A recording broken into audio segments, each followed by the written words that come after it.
Et post-référendum italien, on se dirige visiblement, Jean-François, vers un nouveau gouvernement technique en Italie, avec peut-être à sa tête l'actuel ministre de l'économie et des finances, Padoan. Est-ce que c'est ça qui rassure les marchés aujourd'hui ? Oui, je pense que c'est la meilleure solution. C'est-à-dire qu'une nouvelle élection, lancer une nouvelle élection anticipée aurait été vraiment une mauvaise nouvelle. Là, on a un peu une politique de transition, une équipe technique de techniciens qui vont pouvoir gérer la situation. Pour revenir au marché, c'est vrai que les marchés réagissent plutôt bien. Si vous vous souvenez ce qui s'est passé au moment de Trump, on a eu 10 jours qui étaient assez mauvais, puisque les marchés stressaient un petit peu à l'idée potentiellement d'avoir une élection avec Trump comme président aux États-Unis. Et puis post-élection, post-Trump, les marchés américains se sont dit, bon voilà, maintenant on va vraiment le juger sur ses actes. Ouais.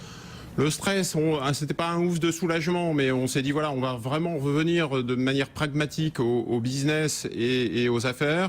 Et puis on verra bien au mois de janvier quand il sera effectivement aux manettes. Mais en attendant, voilà, finalement, c'est pas, on s'est fait une frayeur avant, et la réalité en fait était moins pire, si je puis dire, que ce qu'on avait anticipé. C'est un petit peu la même chose avec l'Europe. L'Europe, on a un niveau d'incertitude de risque. Si vous prenez l'ensemble des différents risques qui sont calculés, tous les indicateurs de la Commission européenne, l'OCDE, des banques d'investissement, vous avez un niveau de risque qui a vraiment battu des records et qui s'est même accéléré au mois de novembre avec les banques, avec comment le Brexit va-t-il être négocié. Si on veut se faire peur, on trouve. On trouve. Oui. Donc il y a énormément de mauvaises nouvelles en Europe. Et donc cette dichotomie, ce contraste avec les États-Unis est fort. D'une part, on se dit, tiens, c'est peut-être une leçon, Trump, avec ce qui vient de se passer en Italie. On va peut-être pouvoir en Europe revenir aux fondamentaux et regarder justement la conjoncture, et que finalement, c'est pas si mal que ça.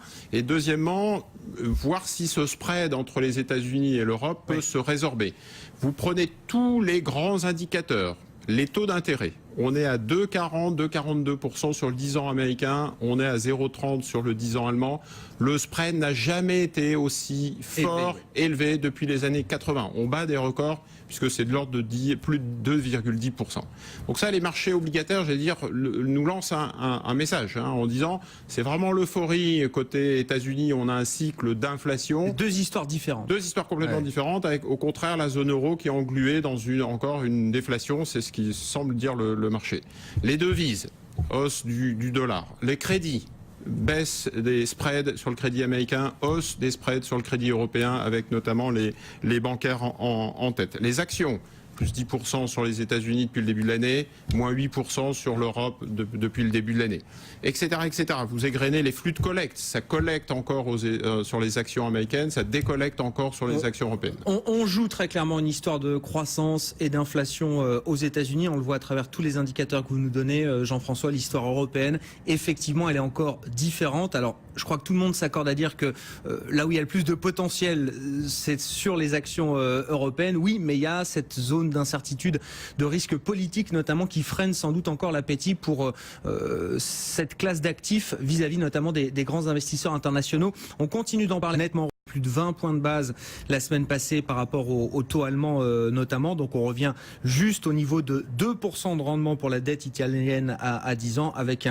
un écart qui se creuse de manière minime quand même, il faut le noter, par rapport au 10 ans allemand qui progresse lui aussi. Voilà, on a un écart entre le 10 ans italien et le 10 ans allemand qui se creuse grosso modo de 5-6 points de base cet après-midi. Et puis l'euro-dollar qui touchait un plus bas depuis 20 mois tôt ce matin. La nuit dernière même, on est remonté au-delà de 1,07, effaçant ainsi toute la baisse de l'euro sur cette séance. Voilà pour le panorama de cette journée, de ce début de semaine en bourse suite au vote contre la réforme de la Constitution en Italie.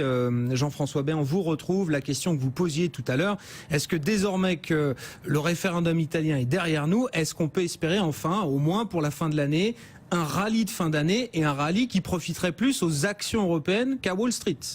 Oui, alors déjà, il y a un élément important à rappeler dans cette séquence. On est quand même dans un environnement assez technique.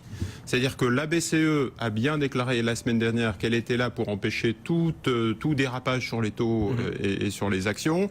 Et encore ce matin, je crois, la Banque de France, le président, le gouverneur a expliqué que la situation en zone euro était là pour rassurer. Donc tout est sous contrôle. Tout est sous contrôle. C'est un peu la méthode Coué. Je pense que s'il n'y avait pas cette histoire de banque italienne, les marchés européens seraient plutôt bien orientés parce que le risque politique s'amenuise très fortement là et les investisseurs vont se concentrer maintenant sur des fondamentaux, un peu comme ils ont fait sur les marchés américains. On se souvient que la croissance du troisième trimestre aux États-Unis, 3,2%, il y a des créations d'emplois, il y a des indices IFM manufacturiers, 53,2%, etc.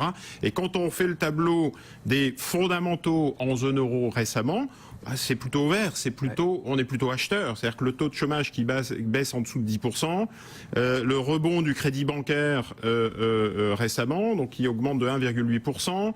Je rappelle que le chômage, par exemple, il est à 4,1% en Allemagne, donc on est en plein emploi dans certains pays. L'indice de sentiment économique de la Commission européenne, l'inflation qui est repassée à plus 0,6%. Donc ça va bien. J'allais dire même que les peuples européens ne savent pas que ça va mieux, que ça va bien. Et on se focalise encore dans cette étape, crise économique, crise sociale, crise politique. On est encore un peu englué dans la crise politique, alors même que d'un point de vue macroéconomique, les actions de la BCE et les leviers qui ont été activés ont finalement porté leurs fruits. Et c'est peut-être pour ça qu'aujourd'hui, on a plutôt des rebonds cycliques, c'est-à-dire qu'on voit que finalement, c'est plutôt la rotation qui va être jouée, en se disant, jouons sur ces moteurs cycliques, puisqu'on est en train de nous dire que localement, ça va pas si mal que ça. Alors la vraie étape, le vrai rebond durable, on le voit bien, c'est le risque bancaire, pouvoir éviter en fait, et donc la prochaine réunion de la BCE c'est dans quelques jours, sera assez intéressante sur cette thématique, pour vraiment une bonne fois pour toutes rassurer. Et d'autre part, le flux la flux de collecte qui va porter les marchés.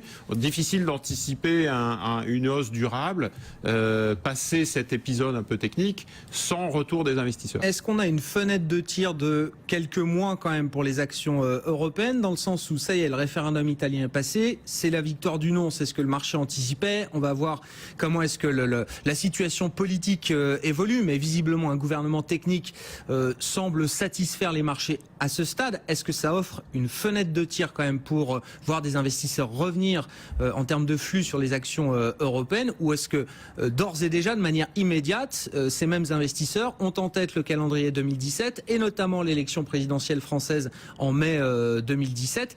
Est-ce que c'est le prochain point de blocage pour les investisseurs, pour les empêcher de revenir d'une certaine manière sur les actions européennes? Alors c'est sûr que beaucoup de feux aujourd'hui sont verts. Ouais. Les États-Unis, c'est même un peu euphorique, c'est un peu les niveaux de valorisation sont assez élevés. L'OPEP et le prix du pétrole. La Chine, on a eu les derniers indicateurs là encore de PMI manufacturier ou de services qui sont au plus haut depuis 16 mois. Et l'Europe, je le disais, avec des indicateurs conjoncturels plutôt bien orientés. Toile de fond, ok. Toile de fond, ok. Mai 2017, c'est un siècle pour les marchés. Ouais. Et donc ils se disent, finalement, on peut avoir ce rebond. À la limite, ça a très mal commencé en début d'année 2016. Ça peut très bien se terminer en 2016. Donc c'est plutôt pour nous, on avait expliqué qu'il faut faire attention avec ces risques politiques, mais qu'après, on a cette visibilité. On considère entre aujourd'hui et mai 2017, il y a de la place, il y a de la marge. Il y a de la marge. Et je pense que, il faut vraiment regarder à très court terme les banques italiennes, regarder très près Unicredit. Est-ce que finalement, Mustier, qui pilote en fait la banque, donc un Français, va pouvoir justement proposer un plan de sortie, une recapitalisation aidée par la BCE. Ce serait assez étonnant que la BCE et que les Européens ne fassent pas corps pour pouvoir trouver une solution pour les banques italiennes. Et donc ça permettra justement de donner un signal supplémentaire. Donc nous on est plutôt optimiste sur la période, et puis on va repartir début 2017 sur les sondages français, mais ça on en avait déjà parlé, le populisme, le nationalisme et les frayeurs françaises. J'attire votre attention sur le fait que quand je parlais des indicateurs de risque, là où ça a le plus monté sur le mois de novembre, c'est en France. C'est-à-dire que les indicateurs de risque et de peur ont été le plus élevés, plus importants en France qu'en Italie. C'est-à-dire que les Français sont particulièrement inquiets. Alors c'est peut-être un signal pour mai 2017, mais le prochain élève, j'allais dire le prochain test, ça sera sans doute sur la France. Pour l'instant, c'est encore un petit peu tôt.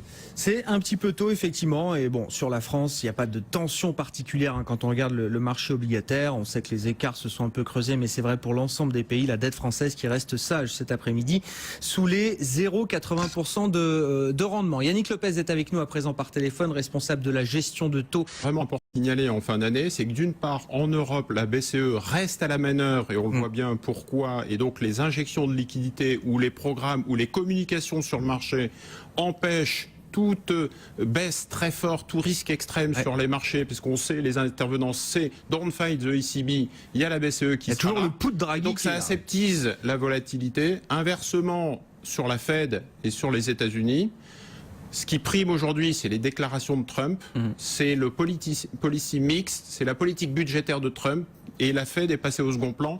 Et j'allais dire, elle passera un petit peu au second plan dans le sens où on est rentré dans une politique de hausse des taux plus tôt, ce qui fait que c'est moins accommodant, c'est moins le couvercle sur les marchés, ça va donc donner un peu plus de volatilité sur 2017. Donc c'est deux politiques complètement différentes. D'autant que du côté de la BCE, il y a une communication très maîtrisée avec des communiqués de presse, des conférences de presse, tout ça est très encadré.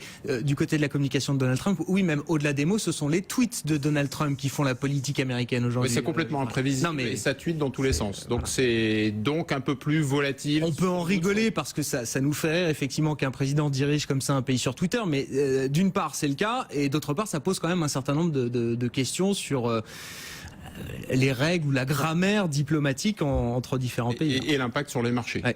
Et l'impact éventuel sur les marchés. Yannick, un dernier mot. On a franchi pour l'instant l'étape italienne. On va suivre évidemment de près les développements politiques dans le pays, mais visiblement une